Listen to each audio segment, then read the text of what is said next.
when you're able to capture the attention of the people above you in your company, that's when you're able to start climbing a ladder that you might not have felt like was available to you before. Welcome to The Art of Speaking Up, a podcast that empowers professional women to rise. I'm your host, Jessica Guzik, and in this show, I take you undercover into the stories and lessons that I learned, sometimes the hard way, throughout my career. I also talk with working women, leaders, and coaches to show you that no matter what your struggle is, and no matter what your career goals are, you already have all the talent that you need to succeed.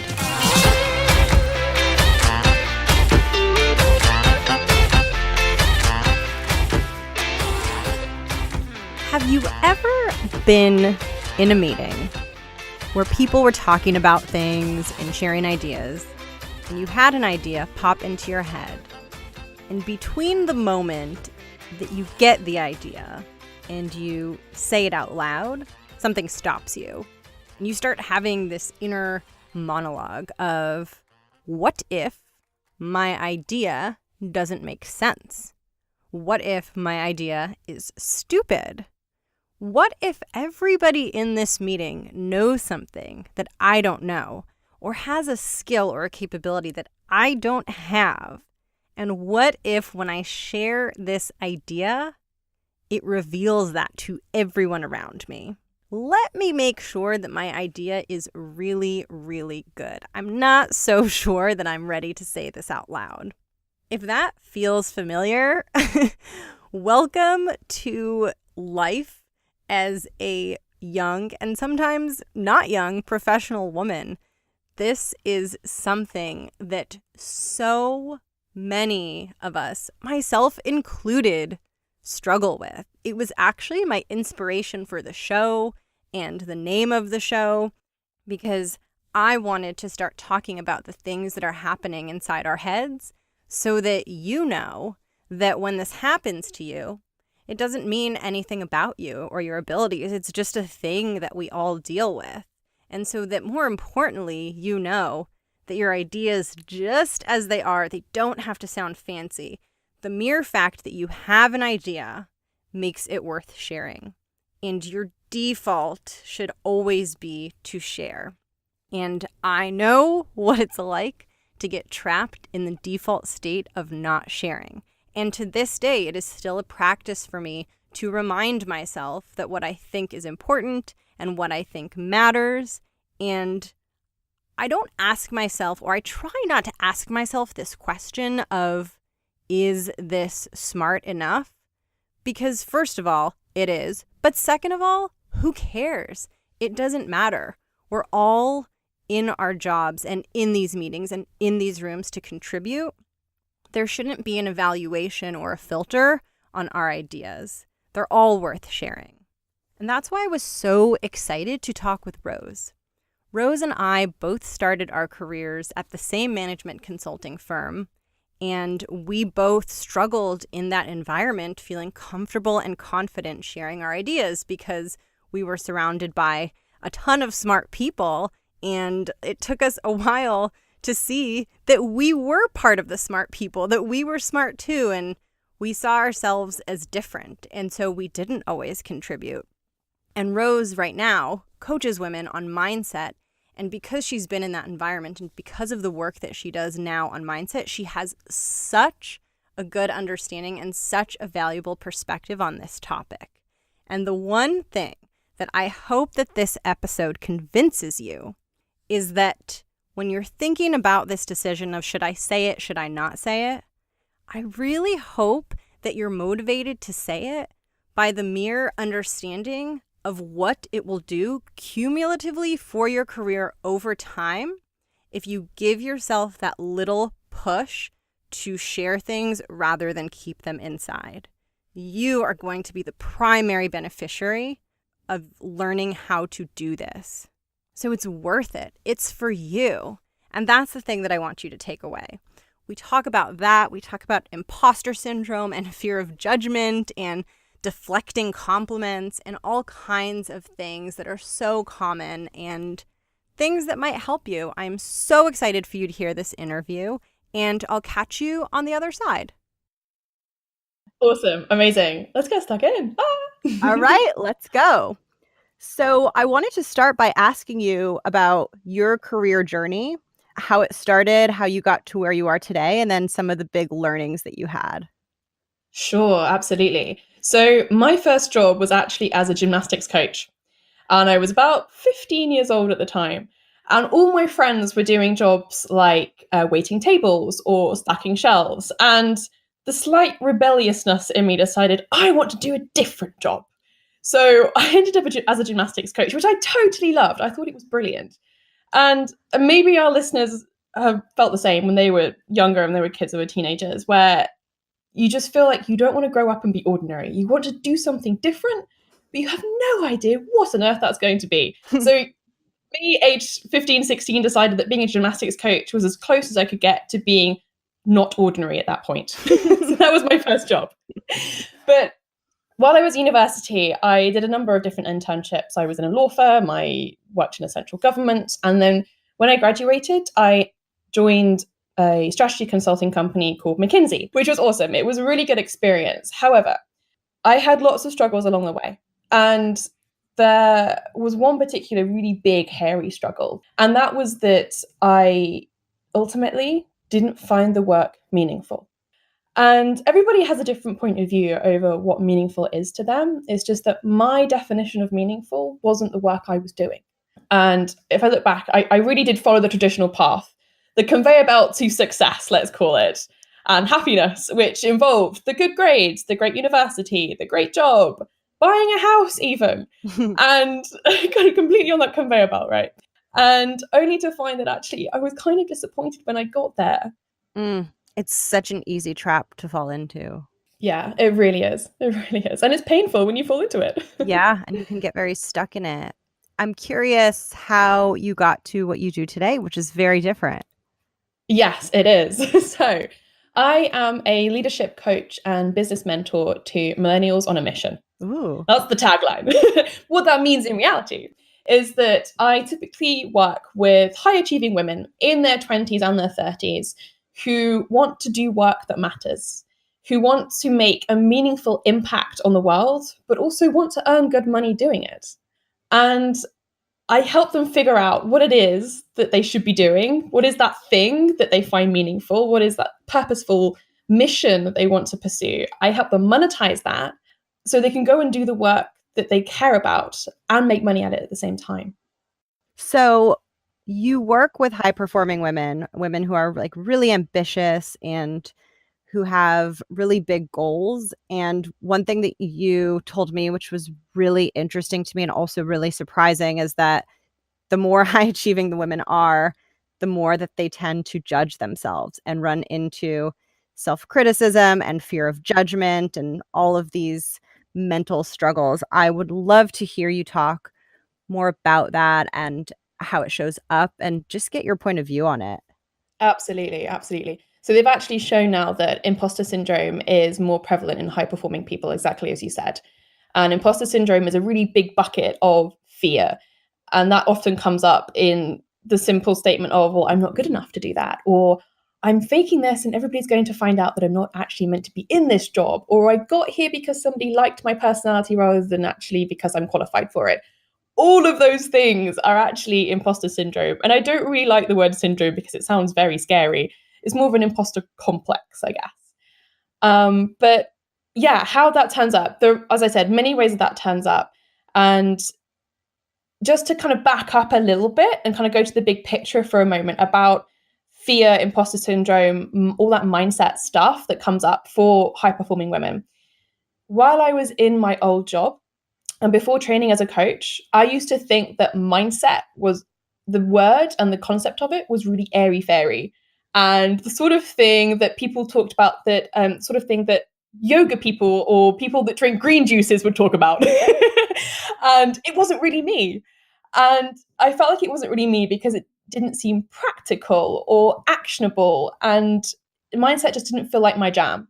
And actually, mindset isn't like that at all. And what happened in the end was that I ended up burning out while I was at McKinsey. And that really forced me to look at what I was doing and how I was thinking about it. And that's when the mindset stuff really got important for me at that point. Because mindset is simply how we think, it's not tangible. So it's difficult to see where your thinking is actually faulty or sabotaging you. Yet the way we think directly affects the outcomes we get in our life. So the results of the way we think are just really obvious in front of us, yet the way we think and our mindset isn't really something that we can see. So my clients are the high achieving types, as I said, and they're often already pretty self aware, but they haven't typically done the mindset work before they come to me. And there is a really big shift in the self-awareness and perspective when that happens. A kind of a shift in how they view themselves. And that shift is really powerful. And when I felt that shift, I realized that one of the things that contributed to me burning out was actually the fear of judgment. And that, again, is very linked to imposter syndrome. And that fear of judgment was huge for me. It was one of the contributing factors for burnout. Obviously, it wasn't the only one. But that fear of judgment stopped me speaking up in anything from meetings to speaking up about how I was feeling at the time, because I was scared of feeling like I was wrong or what I was about to say was going to be useless or immature, because I was scared somebody was going to judge me for it ultimately.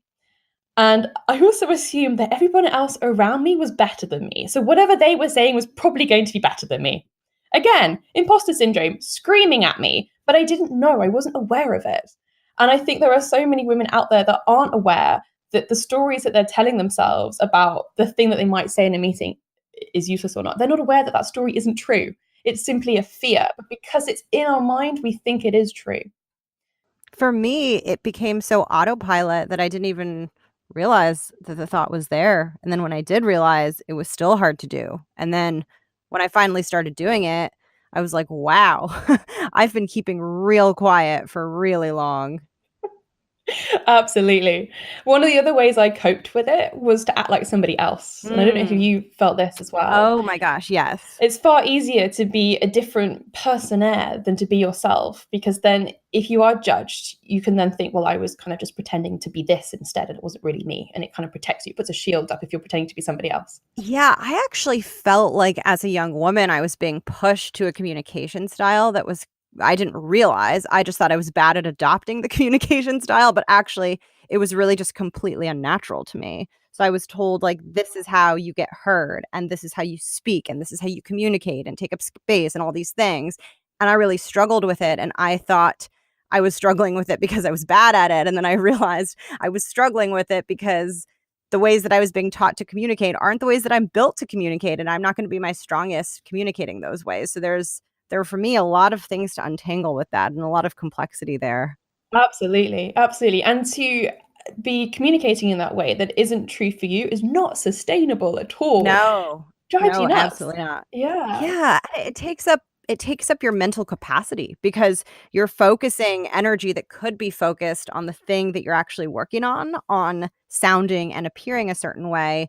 And when you actually figure out what your communication style is, all of a sudden you've freed up your mind to engage at a much higher, deeper level. Cause like you said, you don't have all of those things running through your mind. Absolutely. Yeah, it totally peels it all back. And you're able then to shine. You're able to shine because you're being so true and so you, and you were able to unleash your own voice, which is awesome. Mhm.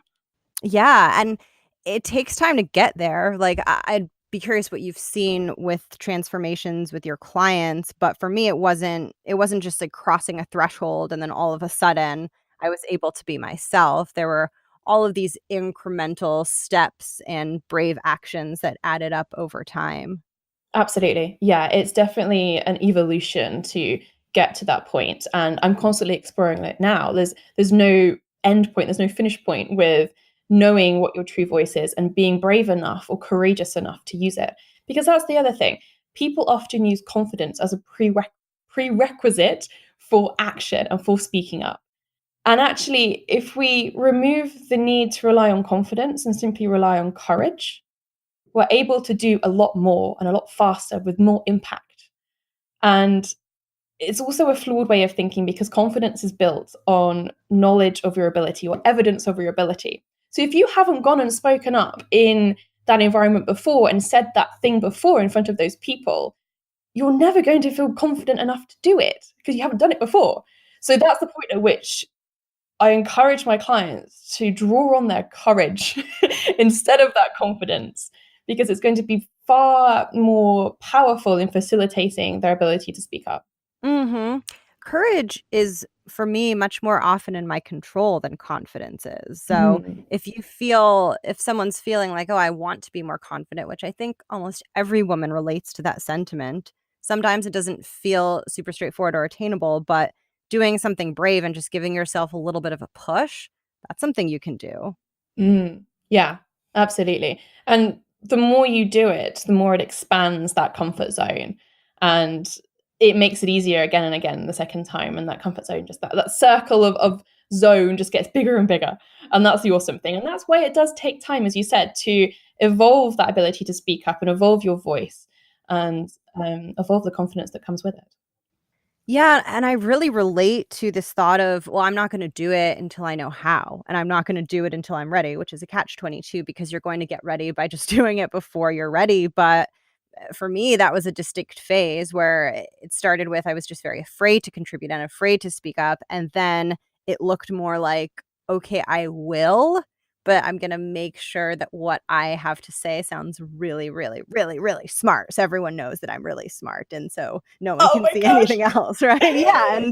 And that's Yeah. okay. That helped me and I leaned on that. Yeah. And I realized though that the less I care about that, the better work I do. And Mm, maybe I said something that didn't sound perfectly crafted, but who cares? yeah. That's not always what's needed to get to the end result. Absolutely. I used to wait until I had something really profound to say Yeah. before I spoke up. And often by the time I've thought of it, the moment's passed. Mhm. Yeah, because So it's too late. you're Yeah. off in your corner spinning and, constructing this thing and getting ready and then waiting for your moment and waiting for the gap in time, and all of a Yeah. sudden the meeting's over. Absolutely. It's so true. And then I distinctly remember in a meeting saying something that I thought, "Oh, that was quite good," and then getting feedback from somebody who said, "Oh, that's a really good idea," and guess what I thought next? And this really showed the imposter syndrome. Oh, she's just being nice. She's just in trying to encourage me and being nice. That's why she said that nice thing about what I said. And when I realized that afterwards, I was like, "Wow, I have got to stop thinking to myself in that way, like talking to myself in that way. That is just not constructive." So, yeah, comes up all the time. It's almost like waiting for the punchline. You hear something positive and you're waiting for the thing that's really underneath it. Exactly. It's a punchline. What is it like when you're working with someone and you see them start to move past the sphere of judgment? What can that look like for different women? I'm very curious. Wow, yeah, it can be very varied. So, it might be down to simply being more vocal on social media, for instance. Just saying like, "Hey, this is what I stand for, this is what I believe in," and just sharing that more and more within their social network, because obviously social networking is such a big thing at the moment, on Instagram. And it can also, in a more work sense, mean that they get noticed in a really positive way that Mhm. they may have not got noticed before. And when you're able to capture the attention of the people above you in your company, that's when you're able to start climbing a ladder that you might not have felt like was available to you before. So there are a lot of upshots to finding that voice and just having the confidence to say something. There are not enough mentors out there where there are people high up in a company helping lifting the women up at the bottom and pulling them through. There just aren't enough relationships there for many reasons. So the more you can show that you are capable and willing to contribute, the more likely you are to be able to build a mentoring relationship like that within your company that will propel you forwards. So if that's what you're interested in, then finding your voice in that environment is really, really important. And there's one thing there that it really is about giving yourself permission to contribute rather than being perfect. And if you can give yourself that permission, it just propels you forwards. And it makes your job so much more fun too, because you have a new way of Oh, engaging. yes, for sure. It really does. And you'll get feedback that it's positive, hopefully, although you have to believe that the positive feedback is actually true and don't let the imposter complex tell you it's not. And internalize that positive feedback when it comes to you rather than repelling it away. Well, it's really cool that you said that there's a moment where someone sees the ladder and it kind of clicks with them like, "Oh, I can climb that ladder. Like, I can." And it's just a moment of believing. Yes, that it's open to you, that it can be yours if you want it, and there doesn't have to be that many barriers in front of you, for sure. I love that, and I think that that's so important, and that's the feeling that I want more women to have, and I would be curious to hear what you think about this, but I think part of enabling more women to feel that way and to see the ladder and say like, "Oh, that is for me. I'm not excluded from that," is to see other women climbing the ladder and other women successful and doing well, but who aren't perfect and who went through struggles just like they did. So they don't look at whatever they're dealing with that's hard and say, "Well, she got there, but I can't because of XYZ." Absolutely. I think that's so important. And I felt like in some ways when I looked to the women above me in my old job, they were not like me, and I didn't identify with them, for many different reasons. So, yeah, I think that's so true. You need to be able to see something similar in the people above you to feel like, "Yeah, I can be like that too, and I do want to be there." Yeah, I think that's really important. And there's a pressure on women to be perfect, right? And it's kind of there's kind of a little bit of a destructive dynamic because on the one hand, you need to present yourself as someone who's done all the things correctly and you need to advocate for yourself and look good so that you can advance. But on the other hand, without having any kind of real conversation or, any honesty around some of the things that are hard, I know for me, I felt very alienated. I Mm. felt like, well, that's great that she did that, but like I'm still a spaz and I'm still like figuring all of these things out and messing things up and some days being weird and stupid. So can someone like tell me that that's okay? Definitely. Oh, I love that. That is just so true. It's so true. Because it's bringing your personality to work, right? If you are going to act a bit silly or be a bit of a Yeah. spaz, as you said, which I love, it's so funny, then it is just bringing your personality. And actually, people connect with that individualism. They Yes. connect with the kind of the spazziness because they probably see themselves in that, let's be honest. And by doing that, you give other people permission to do that too. And it makes the environment so much more fun. Since leaving McKinsey, whenever I've ended up in any environment since that's been corporate related, I've always gone into it thinking, I'm going to make sure this is fun. I don't care if everybody else in the room is going to be really boring. I'm going to make sure they enjoy this too, and I'm going to make sure it's fun. So yeah, bring your whole personality to work because hey, like we are a whole self, and be a spaz if you want to be. I agree, and the more people get to know you, the more people start to love you and connect with you, and they wanna help you, and they wanna support you, but I think that it can be really hard, when you're younger because there's no good role model or rule book for how you're supposed to act in some of these environments, especially in an environment like McKinsey. Like, if you would have told me, "Oh, just be yourself," I would have been like, "Hell no." Yeah. Like, I are you kidding me? I'm like wearing this suit and I'm like using a bag that I think is ugly because that's the bag that I have to use. And like, I can't be myself. And so, it can be hard. And I think sometimes it's about needing a new environment. But then I think sometimes it could be also for other people who are maybe in a more traditional vertical of finding your authenticity within that Mhm. environment and maybe trying to create some space for new ways of being so that other women can then also, the women that follow behind you can be a little bit more themselves. I love that. I love that word authenticity. It's so important because that is also what people connect with. When people realize you're actually just being authentic and just being you, they love it. There is not enough authenticity at all out there. So I totally agree with that. It's so important. But like you said, I think you a little bit have to tackle some of that fear of judgment first, right? Because that's I think the thing that makes you want to hide and keep it under wraps. Absolutely. And I quite like to use, just going back to the fear of judgment, that fear will always be there. It's a primal instinct. Mhm. It's not going to magically Mhm. disappear anytime soon. But I like to use this concept when you're thinking about fear, and let's imagine you're about to say something in a meeting, or you're about to just be you with something silly, act a funny way, and you're scared of doing it.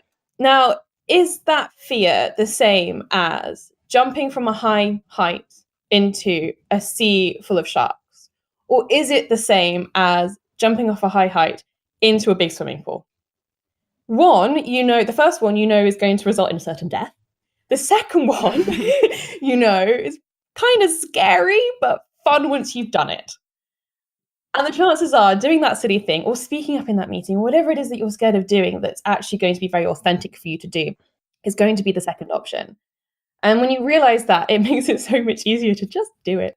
The thing is, you can't think your way through fear to make it disappear. In fact, thinking back about it often makes it worse. So don't spend too much thinking about this example, but you can overcome fear by acting on it, as we said. That it just expands your comfort zone. Yeah, I think the swimming pool analogy is really good too, because you are going to feel afraid and it's going to feel the same as if there are sharks there, and it's going to feel like that every time. And there is going to be a moment where your mind's going to be Mhm. talking you out of it. And there is going to be a moment where you're just going to have to, like, that's not going to stop, but you're just going to have to say, I'm doing it anyway. I'm just going to Absolutely, do it. yeah. And like I said, give yourself permission to contribute and experiment as well. Like, test it out. See what reaction you do get. And what's the worst that can happen? Probably not certain death. Even though it can definitely feel that way, I can vouch for that. But the cool thing is then the thing that you're scared of, you're no longer scared of the thing that used to be scary. And now you're scared of something bigger, which is amazing because that bigger thing was not open to you before when you were scared of the smaller thing because you were just focused on the smaller thing. And so you have it's like what you said about the ladder. You're like, "Oh, I can go up now." Absolutely, absolutely. Yeah, it just gets closer and closer for sure. Another thing that I wanted to ask you about is the role of identity and kind of how identity relates to our insecurities and to how we're able to perform. Yeah, for sure. So I've often found, both working on myself and with my clients, that we often believe what other people tell us about ourselves. We believe it to be true. And often it's not true, which means that we essentially allow ourselves to be defined by other people. And that becomes our identity. And I previously had a client who considered herself not to be resilient for various reasons. Probably because she'd been told that she wasn't resilient at some point in her life that was before that she really remembered. But she'd learnt this idea that she as a person is not resilient. That's not in her identity. And we decided to do a bit of a switch and to simply allow herself to identify as being resilient, because it opened up the possibility then that she might be resilient. And it also allows you to think of, well, what would a resilient person do in this situation? Something's just gone horribly wrong.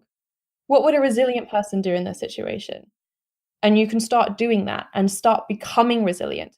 But your identity doesn't change unless you choose to change it. And the awesome thing is you can change your identity at any given moment by simply deciding to identify as resilient or successful or whatever it is that you want to change about your identity that's actually stopping you from doing the thing you want to do. It's kind of a way of staying safe to not try to change it, Mhm. because it keeps you in a very familiar territory, but I think it can also keep you limited and stuck, but it's cool to know that it is something that is really created by you. Mm, absolutely. It's available to you immediately if you choose to take it. And yes, you're right. It is a little bit scary, the idea of becoming resilient, as an example, because that might mean you have to go and do stuff that is scary all of a sudden. But you don't have to go and jump off the ledge into the sharks. You can build it, as you said earlier, you can start building that thing and do the thing that's a little bit outside your comfort zone. So then the bigger stuff becomes more and more available to you.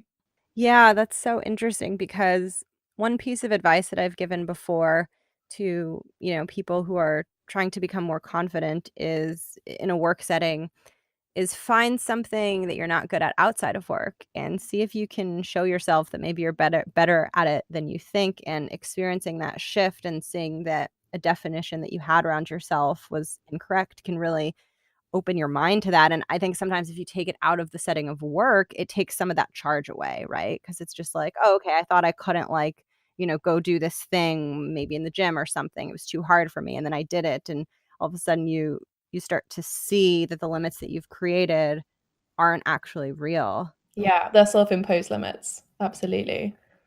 That's such an important thing, I think, because it's really easy to get stuck in the narrative of, well, I'm not good at that. And just to never question, like, A, whether that's true, and B, even if it is true and you're not good at something, you can become good at something. Yeah, absolutely. Everything is learnable. That is one thing I have learned from Hmm. moving to entrepreneurship.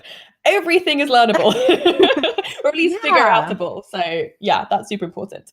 And it doesn't necessarily mean you're going to be good at everything, and it might not always be your strength. But the cool thing I would you might see this too is that your strength can always help you with whatever the thing is, usually in some Yeah, way. absolutely. Yeah, I totally agree. I love that.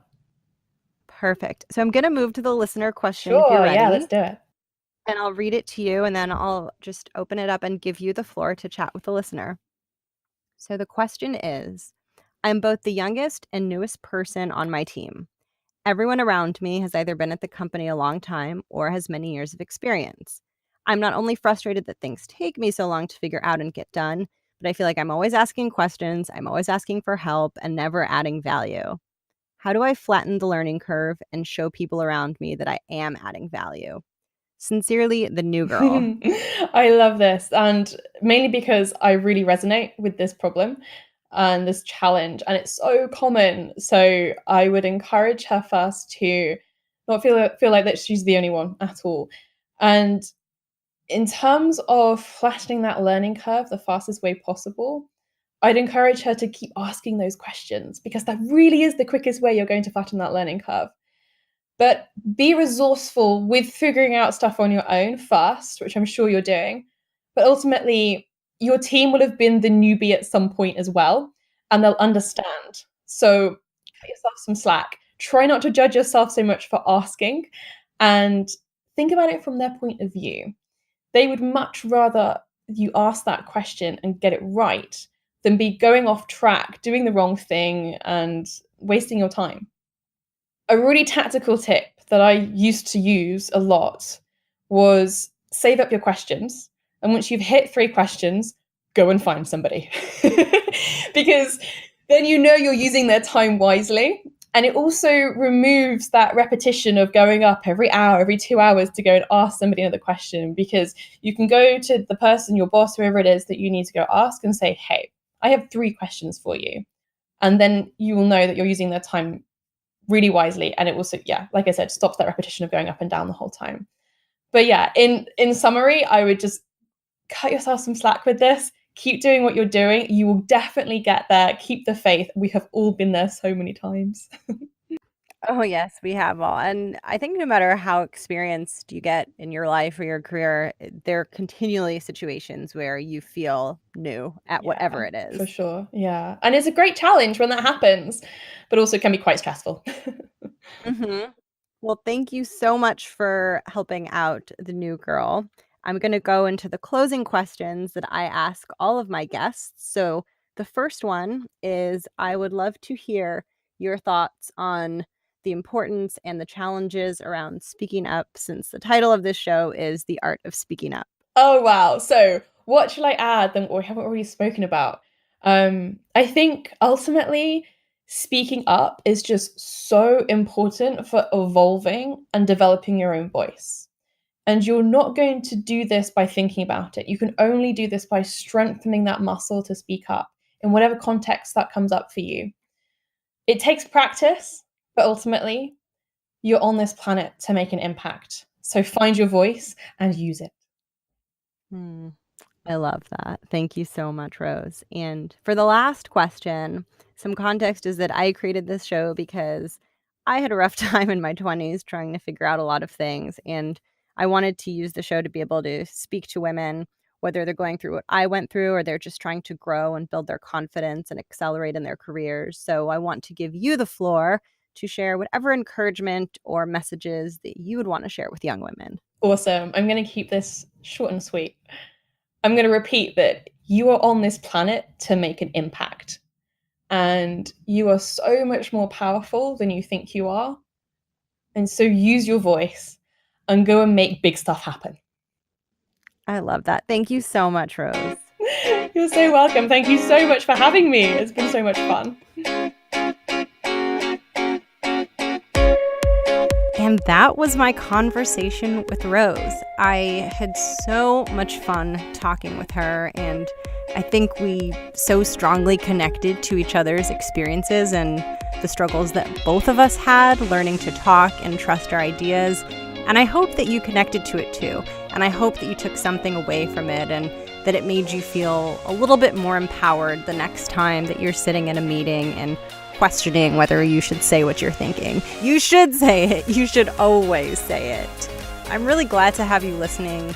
I'm always so appreciative of that.